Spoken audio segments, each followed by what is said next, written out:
ay rated SPG. Striktong patnubay at gabay ng magulang ang kailangan. Maaaring may masiselang tema, lengguwahe, karahasan, sexual, horror o droga na hindi angkop sa mga bata. Ikaw ang aking lala sa gabing madilim. Ikaw ang bawat sana sa lahat ng hiling. Sagot sa akin. Narito na nga ang ating pagkabangan ngayong Biyernes sa abot kamay na pangarap. Dumalaw naman itong si Lynette dito sa Apex Hospital at sakto naman na nasalubong ni Lynette itong si Giselle. At dito na sinabi ni Giselle dito kay Lynette na may bago daw silang nakuhang ebidensya na magdidiin na nga dito kay Moira. At maya-maya, speaking of Moira, dito naman na biglang dumating itong si Moira at nagkasagupaan na naman at asaran itong si Moira at ito ngang si Lynette. At hindi nagtagal ay dito na dumating itong si Zoe at pinagsabihan ni Giselle na ilabas itong kanyang ina na si Moira dahil bawal daw ito pakalat-kalat dito sa Apex Hospital. At dito nakiramdam itong si Moira na umalis na itong si Giselle at itong si Lynette. Subalit nakiusap itong si Moira dito sa nurse na kanyang sinuhulan na pwede daw siyang tulungan upang makapasok sa kwarto dito ni Don Pepe. At muntik-muntikan na rin na mapahamak itong si Don Pepe dahil sa ginawa ni Moira. Buti na lamang ay bigla naman na sinabi ng nurse nang tumulong sa kanya na bilis-bilisan dahil parating na daw itong si Lynette. Baka maabutan pa itong si Moira at dahil sa pagmamadali nga ni Moira ay nahulog itong kanyang porch dito sa kanyang damit. At dito na nagtaka itong si Lynette na sinabi ng nurse na ito na kung bakit naka-off daw itong alarm emergency kung may mangyaring masama dito kay Don Pepe. At isa lamang naisip dito ni Lynette.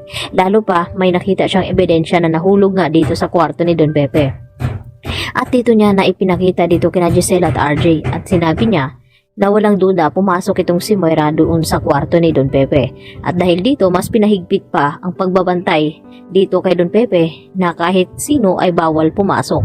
At nang tangkain ni Zoe na dalawin itong kanyang lolo ay dito naman na pinigilan ni RJ na bawal daw siyang pumasok sa kwarto dito ni Don Pepe.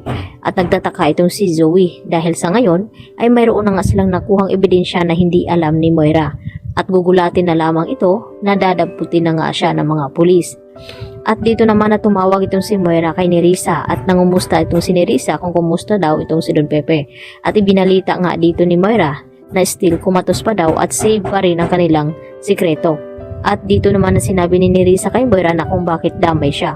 Dahil tinulungan daw ni Nerissa itong sila Moira at ito na nga yung sasakyan. Kaya kung babagsak man daw itong sina Moira at Zoe, sigurado damay din daw itong si Nerissa. Kaya kinabahan naman siya ito. At nagulat ng gusto itong si Nerissa nang biglang may mga pulis na dumating at inabangan siya at kasama itong si Giselle. At dito na nga na sinabi ni Nerissa na kung ano daw ang pakay ng mga pulis at kung bakit dadamputin siya. At dito naman na sinabi ni Giselle sa kanya na walang duda dahil siya ang nakita na may-ari ng sasakyan na ginamit sa pagkidnap dito nga kay Don Pepe.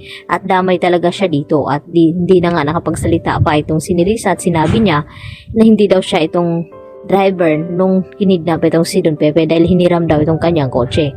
At mapipilitan naman na magsalita itong si Nerissa dahil pinipiga na nga siya ng husto ngayon ni Giselle na magsabi kung sino ang kanyang mga kasabwat kung ayaw niyang mabulok sa kulungan.